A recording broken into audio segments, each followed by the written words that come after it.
Bismillahirrahmanirrahim.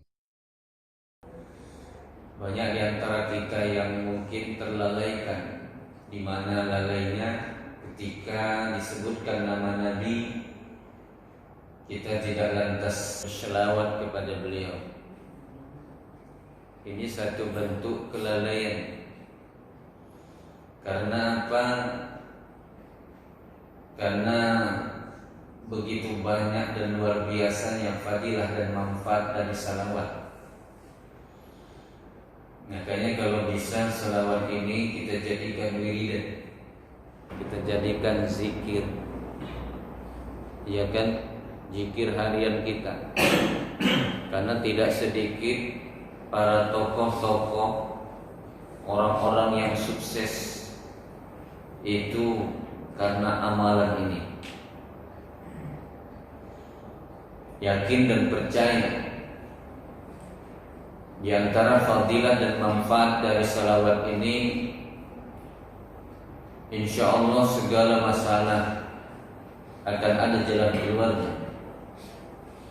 Ketika ada seorang ibu, seorang bapak yang meminta doa, doakan anak saya Ustaz kan mau ujian akhir sekolah dan nasional. Maka ada orang yang menjaga waktu azan itu. Waktu azan, waktu berakhir azan la ilaha illallah. Maka usahakan jangan di situ sholat. Kalau kita ke masjid jangan sholat tahiyatul masjid. Biasakan cepat datang, jangan di waktu mau azan di situ kita sholat. Karena ambil saat kita berdoa ketika akhir azan. Ketika kita minta doa terhadap anak kita, apa yang kita lakukan? Doakan baginda Muhammad SAW. Seorang nabi, seorang rasul yang diciptakan Allah jauh sebelum langit dan bumi.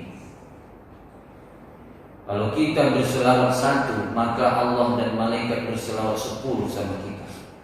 Kita minta ini akan Allah berikan. Yakin dan percaya. Jaga waktu azan itu. Allahumma rabb hadhihi da'wati tammah wa salatil qa'imah. Kita doakan baginda Muhammad akan kembali kepada kita. Kami sampaikan persoalan-persoalan supaya jangan lupa kita.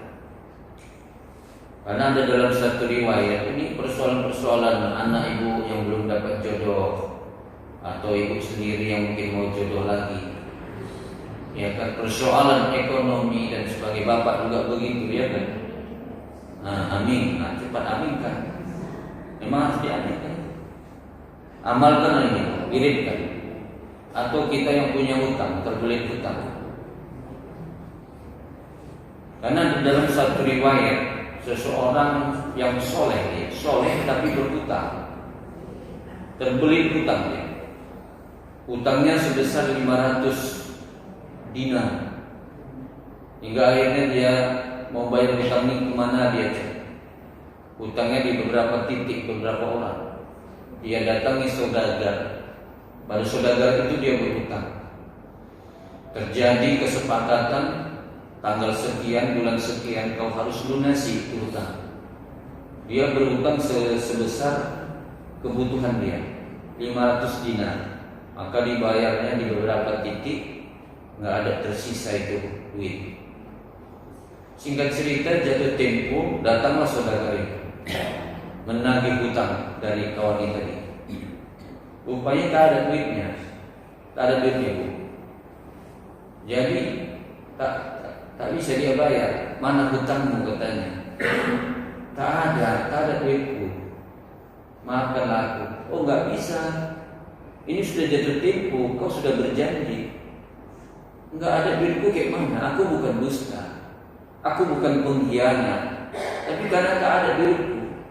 Oh, kalau gitu ayo kita ke qadhi, ke hakim. Maka dibawa dia ke hakim.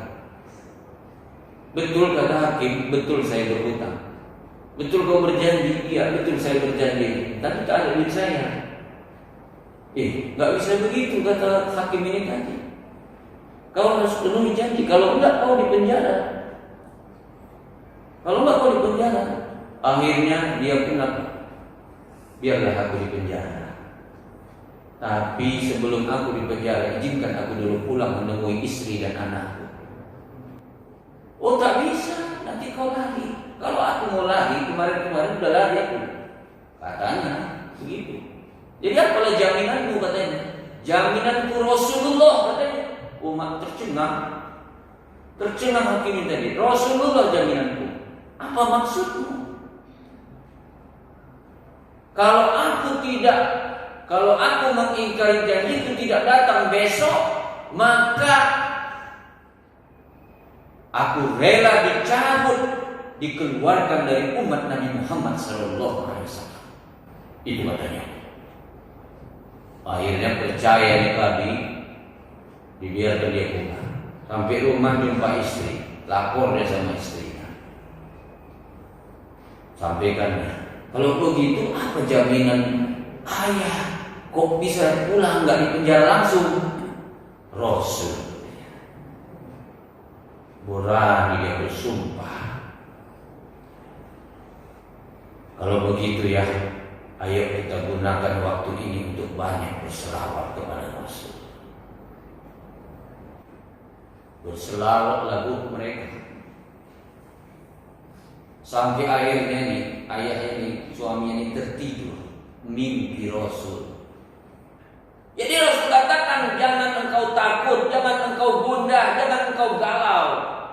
Persoalanmu akan selesai. Besok engkau datangi gubernur, engkau katakan Rasul titip salam kepadamu, engkau katakan sama dia bahwa 1000 kali dia salawat setiap hari itu sampai kepadaku dan aku menerimanya. Dan semalam dia berselawat 1000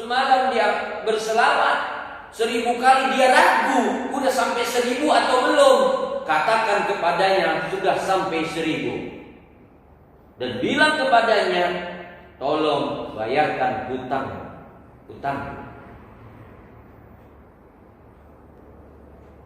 Besok berangkat dia ke gubernur, dia sampaikan, wahai gubernur, Rasul titip salam kepada.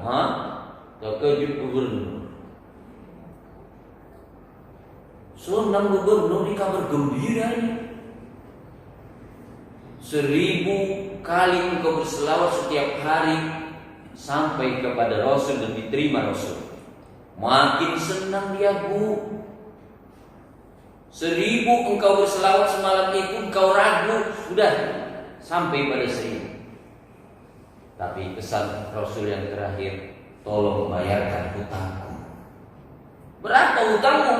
500 dinar. Dari Baitul Mal diambil itu duit 500 dinar dari dalam kantong saku gubernur. 2.500 dinar dia kasihkan sama penghutang itu tadi.